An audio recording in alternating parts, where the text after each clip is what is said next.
రాజధాని అమరావతి అన్నాడు చంద్రబాబు గారు. సింగపూర్ చేస్తానన్నాడు. 3D గ్రాఫిక్స్ మొత్తం గుర్తుందా? 3D గ్రాఫిక్స్ చూపించాడు చంద్రబాబు గారు. పోనీ అమరావతి రాజధాని అయిందా అంటే అది కాలేదు. జగన్ రెడ్డి గారు వచ్చారు. ఒకటి కాదు 3 రాజధానిలు అన్నారు. పోనీ 3 రాజధానిలు అయ్యాయా అంటే ఒక్కటి కూడా లేదు. ఈరోజు మనకు రాజధాని ఏది అంటే ఏదో మనకే అర్థం కాని పరిస్థితి. ఒకటైనా ఉందా అంటే ఏదీ లేదు, ఒకటి కూడా లేదు. మరి ఏమి సాధించుకున్నట్టు?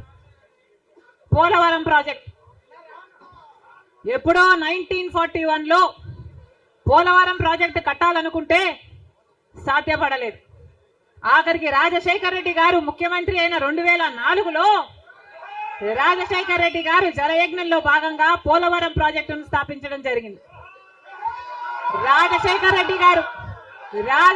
రెడ్డి గారు ముఖ్యమంత్రిగా ఉండగా పోలవరం ప్రాజెక్టు చెందిన కుడి ఎడమ కాలువల పనులు కూడా చాలా శాతం చేశారు రాజశేఖర రెడ్డి గారు. మన దురదృష్టం రాజశేఖర రెడ్డి గారు వెళ్ళిపోయారు. ఆయన చనిపోయాక మళ్ళా పోలవరం ఒక్క అడుగు కూడా ముందుకు పడలేదు.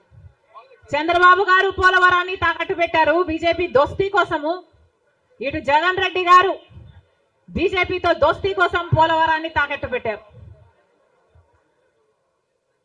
అంతేకాదు బీజేపీ అధికారంలో 10 సంవత్సరానికి 2 కోట్ల ఉద్యోగాలు ఇస్తామంది బీజేపీ పార్టీ.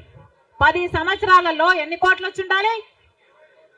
20 కోట్ల ఉద్యోగాలు వచ్చుండాలి మన దేశంలో. ఆంధ్ర రాష్ట్రానికి కనీసం 1 కోటి ఉద్యోగాలైనా ఇచ్చిందా బీజేపీ పార్టీ? పోనీ 10 లక్షల ఉద్యోగాలైనా ఇచ్చిందా బీజేపీ పార్టీ? కనీసం 1 లక్ష ఉద్యోగాలైనా వచ్చినాయా? లేదు. ఆంధ్ర రాష్ట్రంలో 1 లక్ష అంటే 1 లక్ష ఉద్యోగాలు కూడా ఇవ్వలేదు బీజేపీ పార్టీ. ఉన్నవి కూడా ఊడాయి. బీజేపీ పార్టీ ఆ రోజు చెప్పిన మాట, రైతులకి ఆదాయము డబుల్ చేస్తామన్నారు.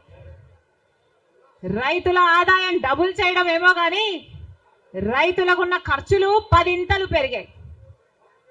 ఈరోజు అప్పు లేని రైతు ఉన్నాడా? అప్పు లేని రైతు ఎవరైనా ఉన్నారా అని ఎవరిని అడిగినా లేదమ్మా అప్పుల పాలైపోయాం. రైతు అన్నవాడు ఆత్మహత్యలు చేసుకున్నా కానీ ఎవ్వడు పట్టించుకునేవాడు లేడు. మరి ఎందుకున్నట్టు బీజేపీ పార్టీ అధికారంలో ఏం చెప్పారు?